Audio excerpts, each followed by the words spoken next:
Hello everybody, this is the Femflection podcast. Now let's turn to a new situation which is about stealing your idea in a meeting. Femzy brings up a good idea in a meeting, but unfortunately nobody picks up on it.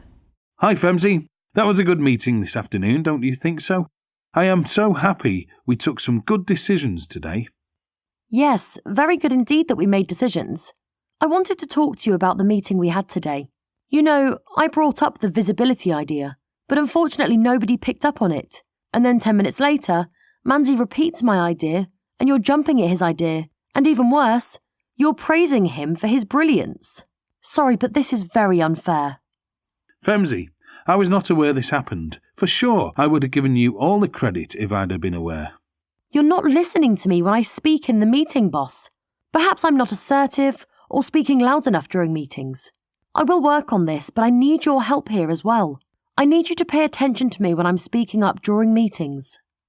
Femzy, thank you for your openness. It's been very brave of you to bring this up. You made me think, and as of our next meeting, I will implement a no interruption policy.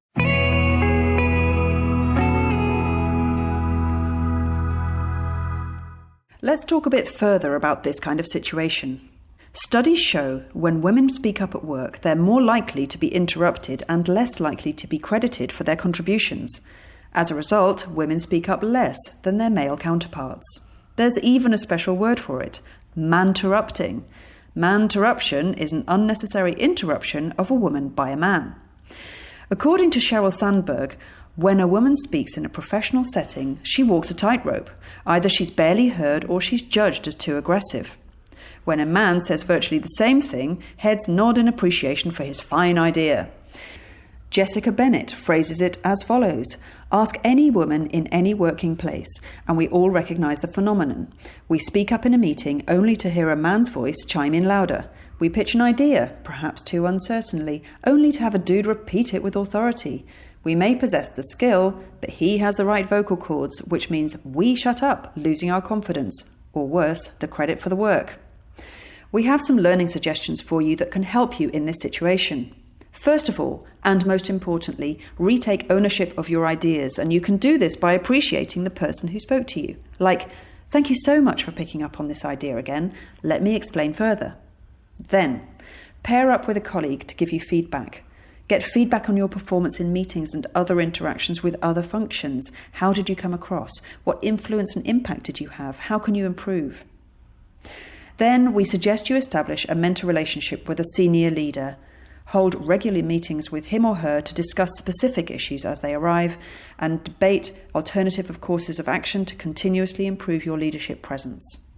Retaking ownership, pairing up with a colleague, and re-establishing a mentor relationship with a senior leader are practical actions that you can put into practice immediately. So, leaders are readers. If not done so already, we strongly recommend you to read Sheryl Sandberg's book called Lean In.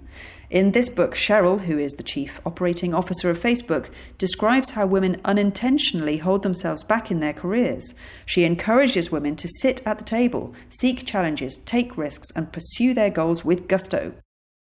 Another must-read is Hardball for Women by Pat Heim. In this book, the author teaches women in a no-nonsense manner how to use the unwritten rules of business to get ahead in their careers. Let me conclude this episode with these questions. Do you know how you come across in meetings while presenting? Are you happy with the impression you're creating? How can you strengthen your leadership brand? These were the learnings we wanted to share with you today. We hoped you enjoyed our podcast. In order not to miss any of them in future, we suggest that you subscribe to the Femflection podcast. We're also always interested in hearing your feedback and ideas, so feel free, leave us a review on iTunes or let us know your comments via femflection.com or on our page on Facebook. Have a great day.